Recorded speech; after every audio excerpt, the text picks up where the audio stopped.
Përshëndetje të dashur nxënës, ja ku takuam sërish në gjuhën shqipe 6 me temën interneti.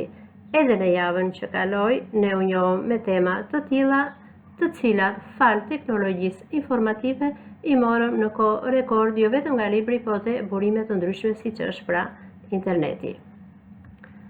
Kalojmë tek rezultatet e të nxënit ose tek aftësitë të cilat ju do të përftoni gjatë orës mësimore dhe në përfundim të saj, pra secili prej jush në fund njeh rreziqet e lundrimit në internet. Kërko në internet informacione të larmishme konform temës mësimore, dëgjo me vëmendje intervistat në këtë video, mbaj shënimet kryesore për secilën intervistë, krahason veçoritë e dy intervistueseve, ndjek udhëzimet për kërkimin e materialeve të caktuara në internet. Fjalë kyçe të spikatura të temës mësimore. Internet, siguri, mundësi, informacion, kujdes, rrezik. Çfarë është interneti dhe përse shërben? Interneti është sistemi i rrjeteve kompjuterike për të lidhur miliarda pajisje në të gjithë botën. Pra, biblioteka më e madhe botërore ku mund të informohesh për gjithçka. Falë kësaj teknologjie, komunikimi arrihet në një kohë rekord, ku i gjithë globi kthehet gati pothuajse në një lagje të vogël. Sikurse ka përparësitë e tij, është edhe një rrezik i mundshëm që lidhet me varësinë e shfaqur e shpesh të pakontrolluar, pothuajse tek të gjitha moshat. Pra, jo vetëm tek ju, por edhe tek ne të rriturit. Ky mjet komunikimi mund të shkaktojë te fëmijët ndryshime të perceptimit, si edhe të sjelljes shoqërore. Në vimësi, mësuesja ka shkëputur pak nga 2 intervistat e 2 sopranove më të famshme, jo vetëm në Shqipëri, por edhe në arenën botërore. Pra, Inva Mula dhe Ermonela Jaho. I dëgjoj me vëmendje.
Ndjekim edhe pak nga intervista e Ermonela Jahos.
pra, nëse hasni probleme akustike, sigurisht do të ndërhyni në internet për të marrë më shumë informacion dhe për të krahasuar dy intervistat. Por kujdes! Jo çdo informacion që mund të gjendet në internet është i besueshëm. Materialet që nuk janë të dedikuara për ju nuk duhet të shikohen nga mosha juaj. Mos jepni të dhëna personale. Bisedoni me prindrit tuaj për të identifikuar bashkarisht faqet dhe burimet serioze të informacionit. Mos shkarkoni dhe dërgoni foto e video me përmbajtje të papërshtatshme. Vizitoni faqen www.isigurt.al. Kontaktoni linjën kombëtare të këshillimit për fëmijë alo 116. Referuar videos mësimore, referuar informacioni që disponon teksti, me anë të diagramit të vënit, duke dëgjuar me vëmendje intervistat e videos, do mbani shënime për secilën prej tyre dhe në fund do krahasoni veçoritë me njëra tjetrën. Sigurisht në fund do të dalë cili është dëgjuesi më i mirë. Mësuesja Joron, punë të mbarë dhe miru takofshim në